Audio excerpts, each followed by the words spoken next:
Hello guys, welcome to Pakistani real reaction. तो कैसे हैं आप सब? मेरा नाम है मुदस्सिर। नाम बशर। सो गाइस, आज की वीडियो का टाइटल है Pakistan economic crisis, how India can destroy Pakistan in one move. अभी एंड न्यू का ये गाइस वीडियो, इनकी वीडियो का लिंक मिलेगा आप लोगों को डिस्क्रिप्शन में। कैसे पाकिस्तान एक मूव से पाकिस्तान को मतलब तबाह कर सकता है, ये टाइटल है।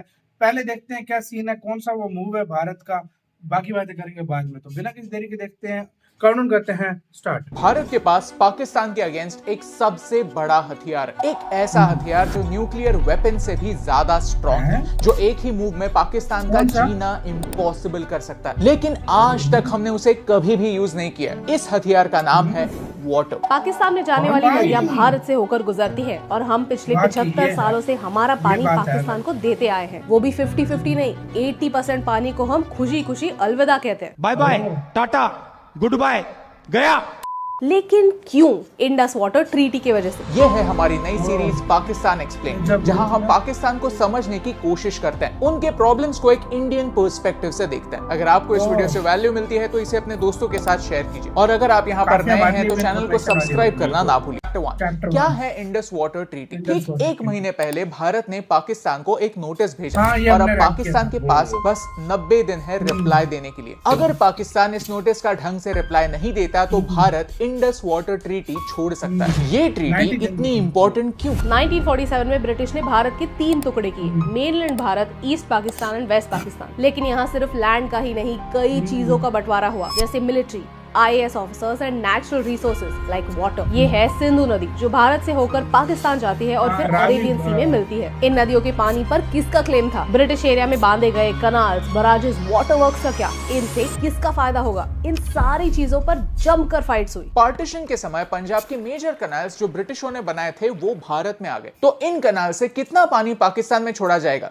ये डिसाइड करने के लिए पंजाब पार्टीशन कमेटी बनाएगी। लेकिन इससे कोई रिजल्ट सामने नहीं आया। पार्टीशन के बाद भारत पाकिस्तान में टेंशन्स थे, बॉर्डर के दोनों साइड्स पर वायलेंस हो रहा था। We were at war with Pakistan. As a result 1948 में इंडियन पंजाब के इंजीनियर्स ने पानी रोक दिया। उन्होंने एक सही सवाल पूछा कि एक साइड हम पाकिस्तान से वॉर लड़ रहे हैं, वो कश्मीर पर अटैक कर रहे हैं, और हम बड़े संत महात्मा बनकर उन्हें पानी दे रहे हैं, और यहाँ हमारे किसान तड़प रहे हैं। ऐसा क्यों? ये ग्रीन रेवोल्यूशन के पहले की बात है। तब भारत खाने में आत्मनिर्भर नहीं था, फॉरेन एड पर जी रहा था। पानी रुक जाने पर पाकिस्तान में फुल केओस हुआ। पाकिस्तान की सरकार नेगोशिएट करने के लिए आई और एक टेम्पररी अग्रीमेंट साइन हुआ। रिमेंबर कि ये एक टेम्पररी अग्रीमेंट था। वेस्ट पंजाब यानी पाकिस्तान के साइड के पंजाब ने भारत से कुछ समय मांगा था ताकि वो पानी के ऑल्टरनेट सोर्सेज ढूंढ पाए। ये सिलसिला अगले 2 सालों के लिए चलता रहा और फिर ये ओवर स्मार्ट इंसान बीच में आए। ये है डेविड लिलियनथाल, जिसने कहानी का रुख बदल दिया। उसने एक आर्टिकल लिखा, India and Pakistan another Korea न मेकिंग। उसने कहा कि पानी की वजह से इन दोनों देशों में वॉर हो सकती है। वो ये भूल गए कि पानी के बिना भी हमारे 2 देश ऑलरेडी झगड़ रहे थे। डेविड ने कहा कि ये एक पॉलिटिकल इशू नहीं, ये एक टेक्निकल इशू है और इंजीनियर्स मिलकर इस इशू को सॉल्व कर सकते हैं। इस आर्टिकल को वर्ल्ड बैंक के प्रेसिडेंट ने पढ़ा और वो इम्प्रेस हो गए। उन्होंने कहा कि वर्ल्ड बैंक इस इशू को सुलझाने में हेल्प करेगा। मेरा एक सवाल है, भाई तू कौन है? तू कौन है? सही बात है। कौन है? आई मीन वर्ल्ड बैंक बीच में क्यों आया? हमने, भारत और पाकिस्तान ने वर्ल्ड बैंक को बीच में आने ही क्यों दिया? ये हमारा आपसी मामला है और हमें ये आपस में ही सुलझाना चाहिए था। लेकिन दोनों देशों की सरकार ने ये प्रूव कर दिया कि हम अपने दम पर डिसीजंस लेने के काबिल है ही नहीं। यहाँ जवाहरलाल नेहरू जी ने एक अच्छी बात की कि उन्होंने वर्ल्ड बैंक को कश्मीर इशू में पढ़ने से रोक दिया। उन्होंने कहा कि ये पंजाब का इशू है और इसका कश्मीर के इशू से कोई लेना देना नहीं। 1960 में इंडस वाटर ट्रीटी साइन हुई और उसके बाद भारत पाकिस्तान के बीच 4 वॉर्स होने के बावजूद हमने इस ट्रीटी को कभी भी हाथ नहीं लगाया। ऐसा क्या है इस ट्रीटी में? चलिए जानते हैं। चैप्टर 2, ये ट्रीटी करता क्या है? ओके, बेसिकली ये इंडस वाटर ट्रीटी क्या करता है? वो नदियों के पानी को भारत और पाकिस्तान में बांटता है। भारत कितना पानी अपने पास रखता है और कितना पानी उसे पाकिस्तान में छोड़ना होगा, ये इंडस वाटर ट्रीटी डिसाइड करता है। फॉर दिस ट्रीटी नदियां 2 टाइप की होती हैं, eastern reverse and western rivers. Eastern reverse पर भारत का 100% कंट्रोल है और वेस्टर्न रिवर्स पर पाकिस्तान का। ट्रीटी में साफ साफ लिखा गया है कि अगर हम वेस्टर्न रिवर्स के पानी का इस्तेमाल हाइड्रो पावर के लिए करते हैं तो हमें ये पानी 24 घंटों के अंदर अंदर वापस नदी में छोड़ देना होगा। इसे run of the river power projects कहते हैं। रवि, ब्यास, सतलुज रिवर्स को भारत कंट्रोल कर सकता है, यानी इन रिवर्स के फ्लो पर पाकिस्तान का कोई कंट्रोल नहीं है। हमें इन 3 नदियों पर डैम्स या वाटर स्टोरेज स्ट्रक्चर्स बनाने का फुल फ्रीडम है। On the other hand, Indus, Jhelum और चेनाब रिवर्स पाकिस्तान के शेयर में आते हैं। इनमें से हम सिर्फ लिमिटेड यूज के लिए पानी यूज कर सकते हैं। ऑन द सर्फेस ये ट्रीटी लगता काफी फेयर है, 3 रिवर्स पाकिस्तान के लिए, 3 रिवर्स भारत के लिए। लेकिन इंडस रिवर बेसिन का 80% पानी वेस्टर्न रिवर्स यानी इंडस, झेलम और चेनाब में होता है। यानी इस ट्रीटी के थ्रू 80% पानी का कंट्रोल पाकिस्तान के पास गया है। प्लस ब्रिटिशों ने सारे कैनाल्स भारत में बनाए, तो इस ट्रीटी के थ्रू हमें पाकिस्तान को 62 मिलियन पाउंड्स देने पड़े ताकि वो इन पैसों से पाकिस्तान के साइड में कैनाल्स बना पाए। भारत जैसे गरीब देश को पानी के लिए ये तगड़ी प्राइस चुकानी पड़ी। इंडस वाटर ट्रीटी फॉलो हो रही है या नहीं ये देखने के लिए एक परमानेंट इंडस कमीशन बनाया गया है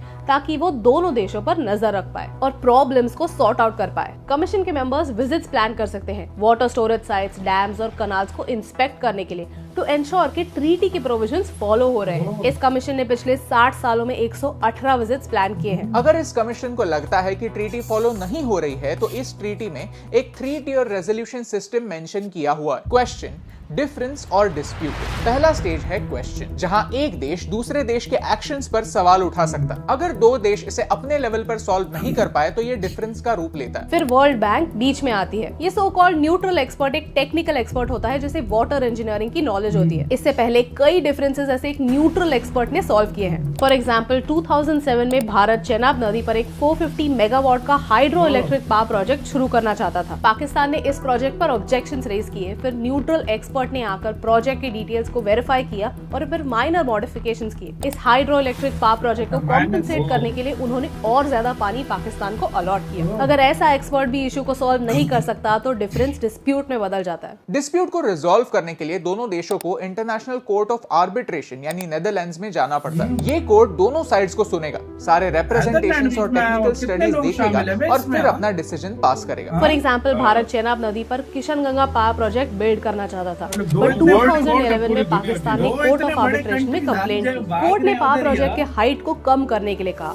उन्होंने पाकिस्तान के ऑब्जेक्शंस को डिसमिस किया और भारत के डिजाइन को थोड़ा मॉडिफाई किया ताकि पानी का फ्लो कम ना हो। ये सब तो ठीक है, लेकिन अब इशू क्या है? असली इशू तो पिछले कुछ सालों से हो रहा है। 2015 में पाकिस्तान ने वर्ल्ड बैंक से न्यूट्रल एक्सपर्ट की मांग की to protest against the Kishanganga and Ratle power project. Bharat ने न्यूट्रल एक्सपर्ट की मांग को एक्सेप्ट किया। 2016 में पाकिस्तान ने यूनिलैटरली ये डिमांड वापस ली और डिमांड किया कि कोर्ट ऑफ आर्बिट्रेशन में इस चीज को सुना जाए। यानी पाकिस्तान ने सेकंड स्टेप को छोड़कर डायरेक्टली थर्ड स्टेप पर जाने की कोशिश की एंड वर्ल्ड बैंक ने दोनों neutral expert and court of arbitration को ग्रीन लाइट कर दिया।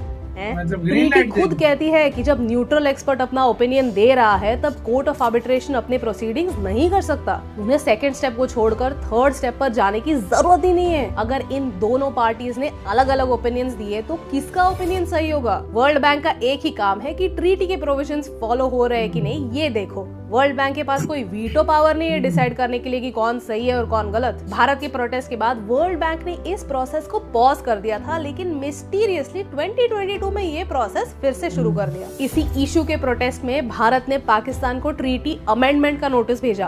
उन्होंने कहा कि हमें ये ट्रीटी को चेंज करना है। इस ट्रीटी को इंटरनेशनल मीडिया कोऑपरेशन की मिसाल मानता है, लेकिन सच तो ये है कि कॉम्प्रोमाइज हम करते हैं, इसीलिए ये ट्रीटी आज तक चल रहा है। जब रिवर्स की बात आती है तो आप उसे अपर और लोअर राइपेरियन नेशंस में डिवाइड कर सकते हैं। ब्रह्मपुत्र के केस में चाइना अपर राइपेरियन नेशन है, भारत मिडिल राइपेरियन नेशन और Bangladesh lower riparian nation. Upper riparian nation के पास हमेशा से अपर हैंड रहता है। वो पानी का रुख कम्प्लीटली बदल सकते हैं। वो डैम्स और वाटर स्टोरेज स्ट्रक्चर्स बनाकर पानी का फ्लो रोक सकते हैं। अब इंडस वाटर ट्रीटी के केस में भारत अपर राइपेरियन नेशन होता है, यानी भारत के पास अपर हैंड है। इसी इक्वेशन में बैलेंस लाने की कोशिश इंडस वाटर ट्रीटी करता है। But the funny part is no other country in the world has an agreement like this with any other country. Pakistan की लीडरशिप अक्सर उनके सारे सारी वाटर की प्रॉब्लम्स इंडस वाटर ट्रीटी पर ब्लेम करती है। इस ट्रीटी के अंडर उन्हें 80% पानी मिल रहा है, फिर भी वो और ज्यादा और क्या कंट्रोल की चाहिए? मांग और करते हैं। क्या अगर चाहिए पाकिस्तान भाई? में फ्लड्स होते हैं तो तो वो flood इंडिया आ को रहा है, ब्लेम पानी करते हैं कि से हम बात हमारे डैम रिवर बनाए से नहीं हमने। ज्यादा पानी छोड़ रहे हैं। अगर पाकिस्तान में हाँ, ड्रॉट्स flood होते होता है हैं तो तो वो वाकई इंडिया इंडिया को को ब्लेम blame करता है करते कि हैं। हम पानी को रोक रहे हैं। इस ट्रीटी की हाँ वजह से भाई, भारत सही अपने बात है। बॉर्डर्स के सूखा भी अंदर पड़े तब भी अपने डरते हैं, लोगों ये के लिए है। भी कोई गलत है यार डिसीजन ये। नहीं ले सकता, क्योंकि हर चीज में पाकिस्तान को एक ऑब्जेक्शन है। चैप्टर 3 भारत का अगला स्टेप। अगर आप इंडस वाटर ट्रीटी के बारे में पढ़ेंगे तो आपको दो टाइप के ओपिनियंस दिखेंगे। एक टाइप कहता है कि हम इंडस वाटर ट्रीटी को नहीं तोड़ सकते, हमारी इंटरनेशनली नाक कट जाएगी। वो कहते हैं कि अगर हमने पाकिस्तान को पानी के टॉपिक पर चोक किया तो कल चाइना भी हमें चोक करेगा। लेकिन वो ये बात भूल जाते हैं कि चाइना तो वैसे भी इंटरनेशनल ऑर्गेनाइजेशंस की बात नहीं सुनता, वो एनीवे मनमानी करता है और उन्होंने हमारे अगेंस्ट एक वाटर वॉर ऑलरेडी छेड़ दी है। इसके बारे में और एक वीडियो आएगा जरूर। दूसरे टाइप के लोग हमेशा यही कहते हैं कि पाकिस्तान ने इस ट्रीटी को फॉर ग्रांटेड लिया है। उन्हें पता है कि एक ऐसा वेपन है जिसे यूज करने से भारत डरता है। Let me tell you one fact, हमें मिलता ही कुछ 20% पानी है, लेकिन अकॉर्डिंग टू पाकिस्तान हमें सिर्फ 13% पानी मिलना चाहिए। भीख की तरह जो हमें 20% पानी अच्छा मिलता यार, है इतना भी वो नहीं भी करना हम पूरा चाहिए यूज नहीं करते। उसमें से भी हम सिर्फ 93% पानी यूज करते हैं ताकि हम ट्रीटी तोड़ने के आस पास भी ना आए। Why is India being so generous? On the other hand Pakistan China की मदद से अपने साइड पर बराज, कैनाल्स, डैम्स मस्त बना रहा है। सीपीईसी के अंडर इन टाइप के प्रोजेक्ट्स के लिए फंडिंग भी ले रहा है। वो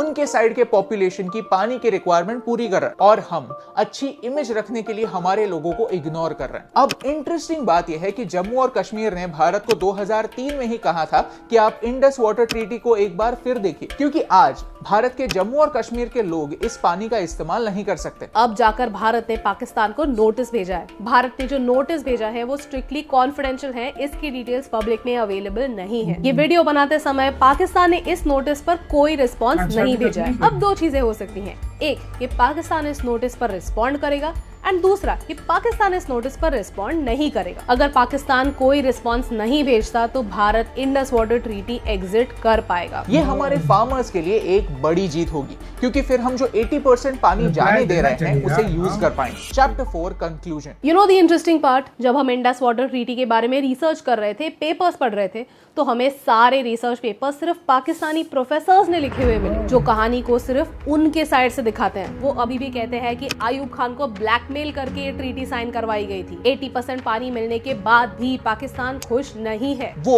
उनका पॉइंट ऑफ व्यू दुनिया के सामने रखते हैं जिससे उनके देश का भला हो और उन्हें फायदा मिले। और जियोपॉलिटिक्स ऐसे ही होता है। Geopolitics is a game of perception. यहाँ कोई सही गलत नहीं होता, बस गेम होता है और गेम के प्लेयर्स होते हैं। हर प्लेयर को बस अपने इंटरेस्ट की सोचनी होती है। लेकिन हमारे देश के प्रोफेसर्स, इंटेलेक्चुअल्स, लीडर्स, एक्सपर्ट्स क्यों भारत का पर्सपेक्टिव दुनिया के साथ शेयर नहीं करते? क्यों हम हमारे प्रॉब्लम्स और चैलेंजेस दुनिया के सामने नहीं रखते ताकि इंडस वाटर ट्रीटी के बारे में एक लॉजिकल डिबेट हो? दुनिया आज IWT को ग्लोबल कोऑपरेशन की एक मिसाल मानता है। क्या इसलिए क्योंकि भारत ने पाकिस्तान के साथ हंसते हंसते कोऑपरेट किया? घंटा भारत ने पाकिस्तान को खुशी खुशी अपना पानी दे दिया, ये सोचकर कि this is the price for piece.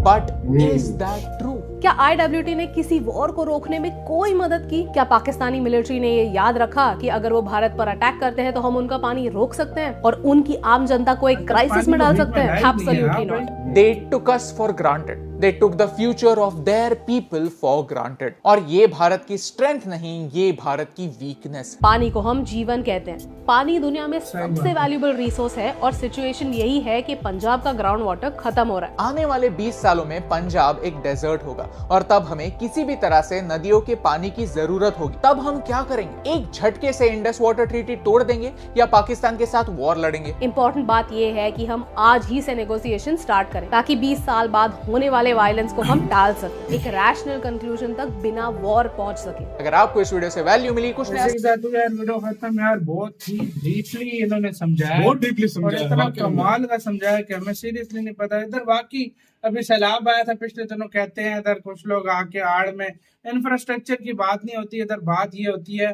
कि भाई इंडिया ने पानी छोड़ दिया, सैलाब आ गया। तो कभी इधर सूखा पड़ जाए, असल में- भाई इंडिया ने पानी रोक दिया, सूखा पड़ असल गया। ये में यार मैं मतलब तुम्हें ब्लेम इसकी करना, छोटी मैं लोगों को बताता हूँ। चूरन भेजने वाली ये चीज है। यार देखो, मैं एक छोटी सी बात बताता हूँ। कहते हैं कि इंडिया ने पानी छोड़ दिया, हाँ भाई सैलाब आ गया। तुमने उसका हल क्यों नहीं ढूंढा? हाल क्यों नहीं ढूंढा? तुमने डैम्स क्यों नहीं बनाए? हम्म, तुमने नहरें क्यों नहीं निकाले? सही बात है। अपना दूसरी infrastructure बात की lackness की वजह से भाई। देखो, अगर इंडिया पानी छोड़ता भी है ना हाँ। यार, ये कोई भी सूझबूझ रखने वाला बंदा बता देगा, इंडिया अगर पानी छोड़ता भी है ना तो उसके पास पीछे से ढेर आया होता है, जाहिर उसको बात भी है, तो संभालना अब रास्ता पड़ता है। पानी को ना रास्ता मिले पानी निकले तो तो पानी तबाही तबाही इंडिया में होती भी, है। और इंडिया में तुम्हें पता तबाही होती भी है। होती है, फिर ठीक है? सैलाब आते रहते तो हैं। ये तो तुम्हें पता है, ये सबको पता है कि भाई हाँ। जब एक अब मैं पाकिस्तान की मिसाल देता हूँ। पाकिस्तान के डैम से पानी ओवर होता है ना, वो खोल देते हैं, खोल देते हैं। सिपल वैल खोल देते हैं, वो सारा चला जाता है, कभी गांव में घुस जाता है, कभी कहाँ, फिर क्या वो हम लोगों ने खुद किया। यही होता है, इंडिया भी इसी वजह से छोड़ता हाँ, है जब जब पानी को गुंजाइश रोक नहीं खत्म हो सकते। जाती है। जब पानी रोक नहीं हाथ सकते पार करता है, को। कोई पानी को हाँ, नहीं रोक सकता। वाकई में। तो फिर ये होता है। और दूसरी बात, भारत ने एडवांटेज 80% पाकिस्तान यूज करता है, 20% वो करता है। बिल्कुल और पाकिस्तान फिर भी कह रहा है, मतलब 13% तो है, 20% पे भी नहीं राजी यार, मतलब मुझे नहीं वाकई समझ में। आई। और कि मेरी हाँ, नजर में पाकिस्तान को जवाब देना चाहिए, जवाब भाई, देना उसने चाहिए जिस भाई, तरीके से क्योंकि बोला। पहले थोड़े मसले नहीं है कि हम एक और मसला पानी रुक जाए सही बात तो है। हम फिर वो और भाई भी पानी रुक गया, ये हाँ। पूरा आधा पंजाब तबाह हो जाएगा। सही तुम्हें बात पता है, इस चीज फसल का? मसल कुछ नहीं फसलें होगी। तबाह हो जाएंगी। तो पहले ऐसे से हाँ। अच्छा रिस्पांस कर दो, ईगो मीगो छोड़ो, इनको छोड़नी चाहिए। भाई रिस्पांस करो ताकि वो और मसले ना हो, पहले इतने मसलों में घिरे हैं। वाकई में। आपका क्या कहना है, अपने कमेंट सेक्शन में दें। इधर वीडियो खत्म करते हैं, हम लोग बहुत ही ज्यादा